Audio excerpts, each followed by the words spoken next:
Welcome to another edition of the Business and Personal Podcast, where we bring you closer to the people that you spend your hard-earned dollars with. And today we're joined by Dr. Michael Fleischman, an orthopedic surgeon at Straith Hospital for Special Surgery. Dr. Fleischman, how you doing? Thanks for joining today. I'm doing great. Thank you. Thanks for having me. Absolutely. I think we're going to cover some very interesting topics here and things that I think affect a lot of people and a lot of people out there that need your help right now, as we'll discuss. But you've been in this profession for 11 years. I'm sure you've seen a lot. Just kind of tell people a little bit about your background, what got you into this, and then why you're so passionate about it.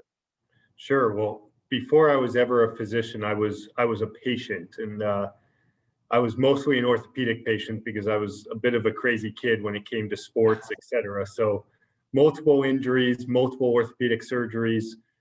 Really got interested in becoming an orthopedic surgeon when I was 16 years old. It all started at that point when I did an externship with an orthopedic surgeon. And without getting into the detail, we were doing a joint replacement, and this person had terrible knee pain. And all of a sudden, the surgeon brings out a power tool, starts doing work on a knee, and I think this is the greatest thing in the world. I get to use power tools and help people all at the same time. So that's how I got involved with my interest in orthopedics. And then through the years, I've narrowed down what I really enjoy taking care of, and a lot of that is sports injuries and joint pain. And so now what I do is I specialize in hip, knee, shoulder, and I do general orthopedics and I do fracture care, but the majority of my practice is joint replacement. And I hear a lot of that, people that have personal experiences in a certain thing that that happened in their life or whatever that caused them to join a specific profession. So I love to hear stories like that. And you've seen so many changes from, if you go back to that moment when you became interested in this field and to where we are now, just unbelievable amount of changes and technology that we're going to talk about here. But the reason I brought you on, I think there's a couple things converging right now. I think you have, with the pandemic last year, elective surgeries and elective procedures were not possible just because they were shut down. And then even when they opened up, you still had a lot of people that stayed at home. They didn't want to get out. They didn't want to deal with it. And people are already apprehensive about these big procedures as it is. So I think that's going to cause a big amount of people that need your help right now. It's not like pain just stopped when the pandemic stopped. Those issues are all out there. Then you also, I think, have another segment of the population that was not very physically active because they couldn't really get out and do much. So now getting back into playing sports and whatnot. So you have the people that had the previous injuries and then injuries that probably are going to emerge with so many people being more athletic or more into athletics right now. So what are your thoughts on that and the need for what you're going to services you provide here going into this year? Yeah, absolutely. I agree. I mean, when we sit for a while, and if a while is now 12 months and we're not as active as we once were, and that could just mean walking around work that you used to do at your office building, and now you're no longer doing that. We have a predisposition at that point to become injured. And so the injuries are definitely going to increase because of that. And we call them weekend warriors. And weekend warriors have always existed, but those numbers are probably going to increase. And then when we talk about arthritis pain, arthritis is this vicious circle where we have pain, so we do less, we move the joint less, and what happens is we get stiff, and that stiffness causes more pain. So as you can imagine, when we're not able to live what we consider our normal lives, that is just going to be a more vicious circle. Moving forward, and even in the past year, what I found is a lot of patients are just really not comfortable being in a really big hospital system. I'm actually a lucky one where I have access to both a large hospital system and I do surgery in a very small hospital where we don't have any active COVID patients. We test everybody that even comes into the building, and it's made both myself, my staff, and especially my patients feel really safe over the past 12 months as we have cared for them.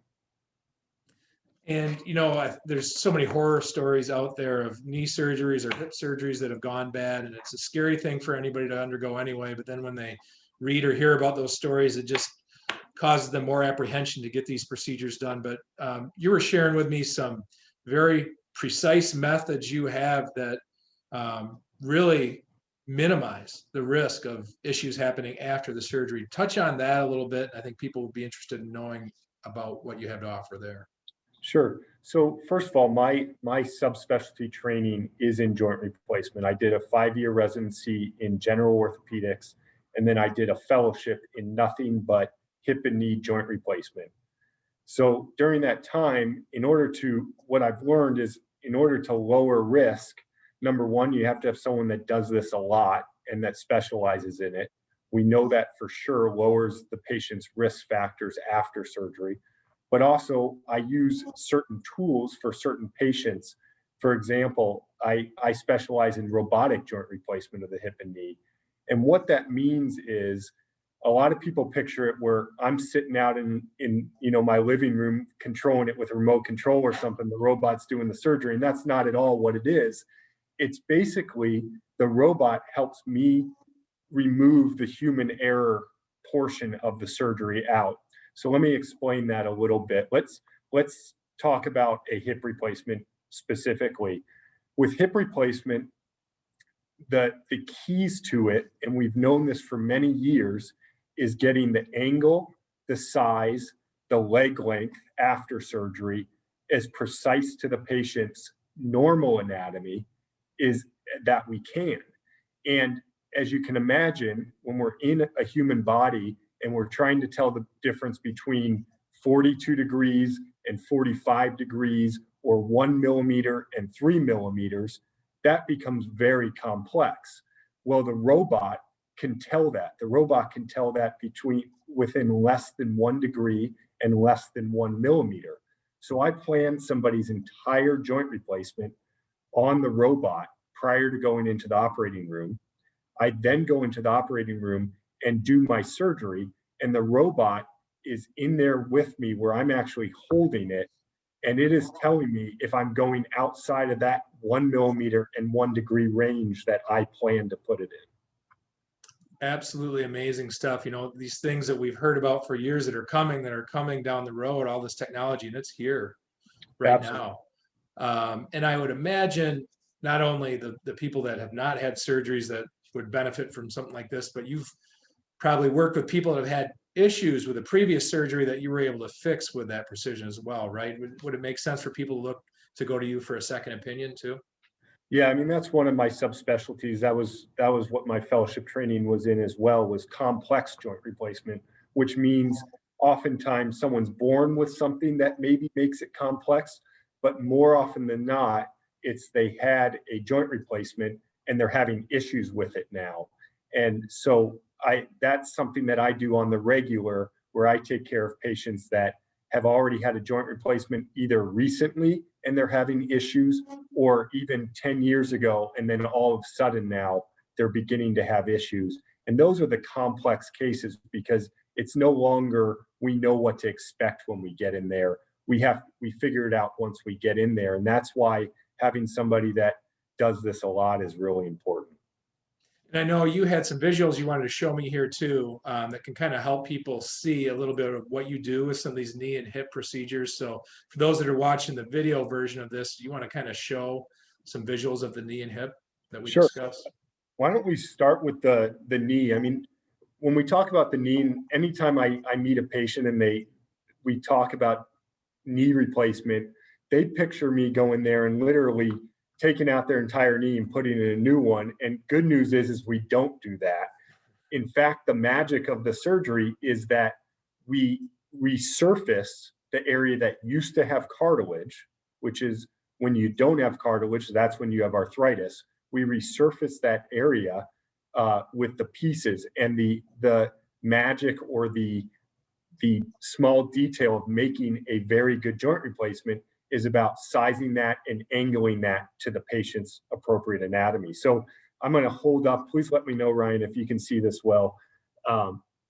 This is a model of a knee replacement, and anything that you see in here that's silver is metal, and anything like this piece here that kind of looks yellowish white is a very hard plastic.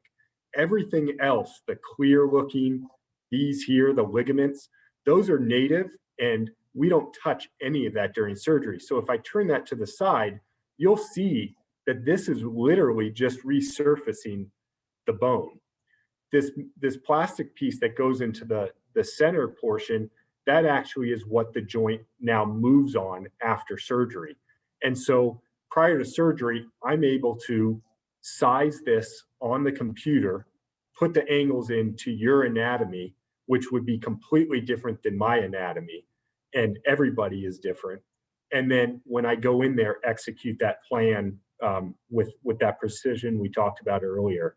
Same thing with a hip replacement. This one may be a little bit harder for you guys to see, but this is a model of after a hip replacement.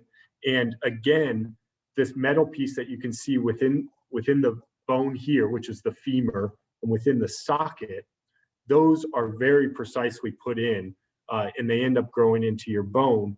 And these are what I was referring to as far as the millimeters and the degrees that we're trying to get perfect. And one of the things that I found with hip replacement, we know that one of the biggest complaints about after hip replacement, and it doesn't happen to everybody, but if it happens to you, you don't care how many other people it happened to, is leg length discrepancy. So you go into surgery, your legs are the same length, or maybe this one's a little shorter, and you wake up and it feels like you're walking on a longer leg. With robotic hip replacement, I have completely removed that because, again, to the millimeter, I know how much I'm lengthening your leg during surgery. But this is what that looks like once we're done. It's got a metal piece within the femur, a metal piece within the socket, and then a very hard plastic piece that inserts in. And then you'll see a pink ball. That pink ball is actually truly pink, and this is the exact model that would go in. And the pink is made out of ceramic. It's just so interesting to me. And not that you've never in the past haven't been confident going into a surgery that you're going to fix the problem, but how much more confidence does this robotic procedure give you knowing that you're definitely going to take care of the problem? I think for any surgeon, they'll tell you, I love surgery. I hate when patients aren't happy after surgery. Every single one of them. And it's gotten to the point that we've gotten so good with the robotic surgery, especially after a hip replacement, it's universally understood that you must get an x-ray afterwards to make sure that things are where you thought you put them. And we still get an x-ray, but it's completely unnecessary because I know exactly where they're going to be every single time, because the robot will not let me put them anywhere other than where I was planning on putting them. And so it is certainly confidence. And with confidence also creates efficiency in the operating room, which means you're under anesthesia for a shorter amount of time. And then finally, after surgery, patients they're requiring less pain medication. They're getting up and walking more rapidly. We're doing muscle sparing procedures because the robot doesn't require me to see as much when I'm in there. It just knows where it is in space already. And so all of these advantages add to my confidence going into the operating room. And I think based on what I've heard from patients feel more confident going in as well, because they've talked to other friends who have had the procedure and they realize it's just different. Let's be honest, though, the robot can't do everything. There's also the mental side of this too, and I imagine you have a very consultative approach as well. So you're talking to people that are nervous about this. So what would be your advice to anybody out there that's watching this that has been thinking about getting this done? They're kind of on the fence. What would you say to them?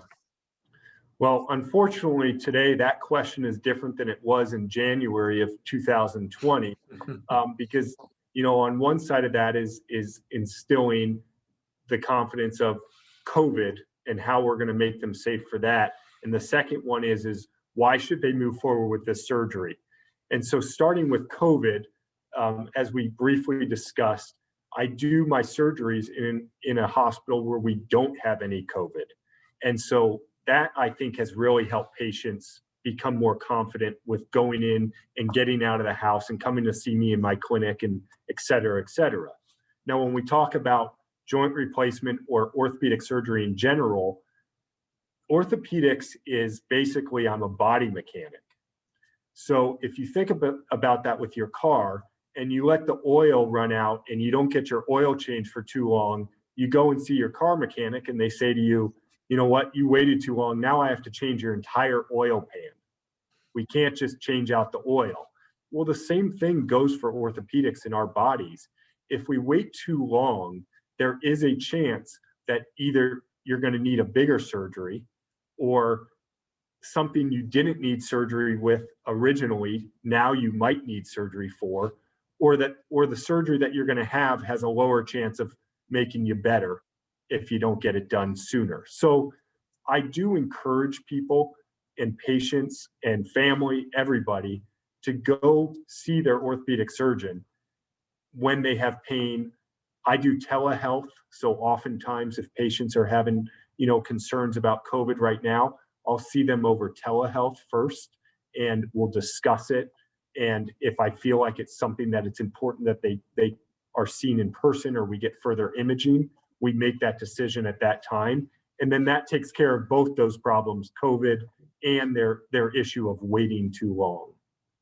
Yes, there's any number of ways that people can safely start the process with you and take it one step at a time as they get more comfortable with it. But another thing that you mentioned to me that I thought was interesting is your urgent care that you offer. So you've got some of these longer term problems that you can help out with, but as we mentioned, these sports injuries are going to happen maybe at a higher rate than you're used to seeing. So talk about the ability you have to see people right away when those emergencies happen. Yeah, so the precipice of the urgent care was actually, and this is an orthopedic specific urgent care, is throughout most of my career, I noticed that from primary care doctors and from patients, we were hearing, I saw my primary care doc, they said I need to see a specialist, and I couldn't get in for 3 or 4 weeks. Well, as a physician, that sounds terrible to me. And if I were a patient, I wouldn't want that at all. And so what I did was, with Straith Hospital, we created an orthopedic quick care. And so it's not just for injuries, it's also for patients that have arthritis and can't get into someone for weeks, or just all of a sudden their pain got quite a bit worse and they want to be seen tomorrow. Well, we guarantee that within 1 business day, you will see an orthopedic surgeon. And so you're literally seeing the specialist for that specific problem right away. So with regards to our quick care, that's how it works. And we are a specialized orthopedic urgent care or quick care.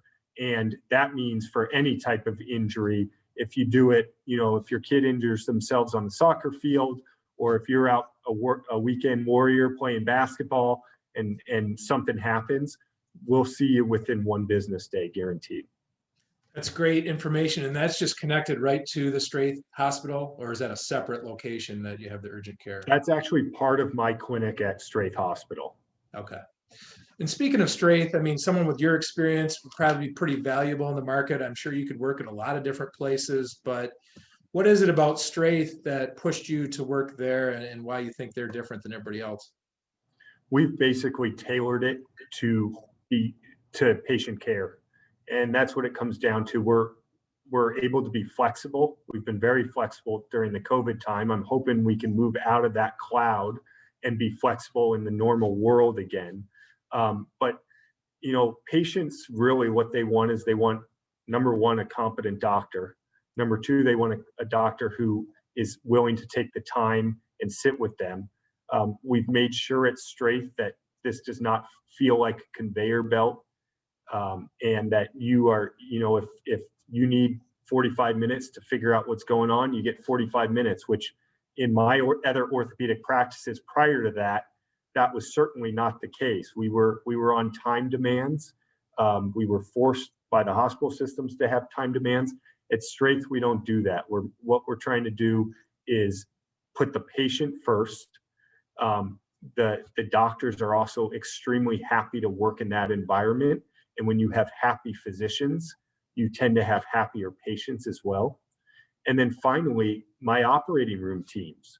The operating room teams know me personally. They work literally 20 feet from me, and we talk daily, whether I'm operating or not. And so just that personalization for patients when they walk in, it feels different than it does when you go into this big conglomerate hospital. And I feel it, patients feel it, and it's really a nice environment for everybody. Yeah, we've all been there in those experiences that are not pleasant in the hospital environment. So I totally understand everything that you're saying there. Absolutely. And on that personal touch, I can only imagine how rewarding it is. You change lives literally, right? I mean, I'm sure you've had people come in that could barely walk down the street with pain that they were dealing with, that very quickly you're able to get them back into life again and out and enjoying things. Maybe just touch on that, like what it does for you personally to help people out like that. And maybe even if there's a story that you had to share of someone that you made a big difference for. Sure. Yeah, I mean, really that is what orthopedics is. That's the greatest thing about it, is it's about improving quality of life. And oftentimes, I get to take care of patients that are 10 years old all the way up to 90 years old, all in the same day. And so what I get out of that is I basically can change a life from getting a kid back onto the playing field versus getting a grandmother who's been maybe wheelchair bound now up and walking again. And I don't know if I can put words into what that feels like literally on a daily basis, but as I said, this is what I've dreamt of doing since I was 16 years old, and I'm getting to live that dream, which is amazing.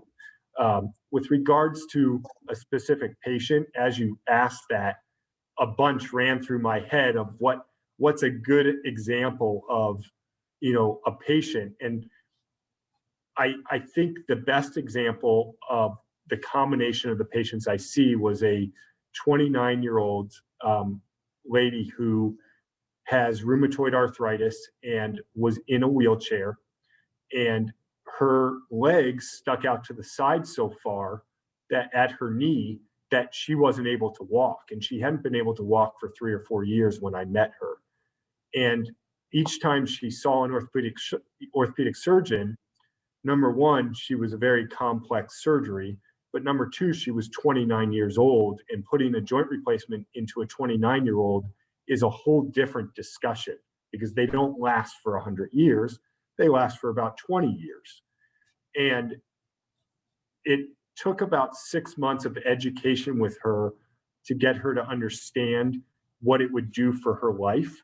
And once we came to those terms, I was able to give her a knee replacement. And literally the day that I gave her a knee replacement, she got up and walked.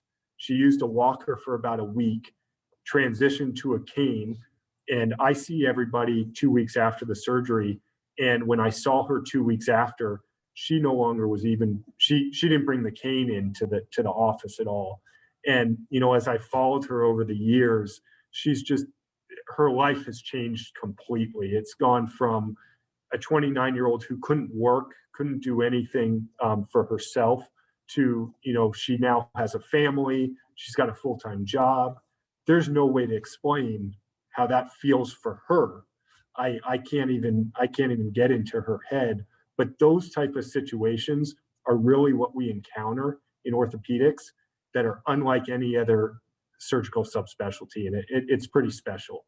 That's awesome. And almost, I'm sure, doesn't even feel like work a lot of times for you. A lot of times it doesn't. Yeah.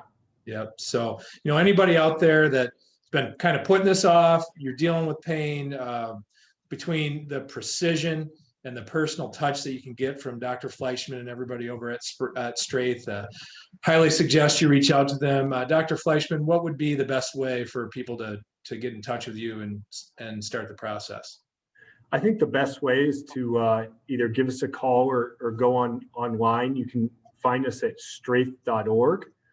You can also look up more about the specific procedures I do at drmichaelfleischman.com. Fantastic. Well, this was just awesome information. Your enjoyment for what you do definitely showed through with everything you had to say. We appreciate you taking the time, and maybe look forward to having you on later to share some more success stories. That'd be great. Thanks a lot, Ryan. All right. Thank you.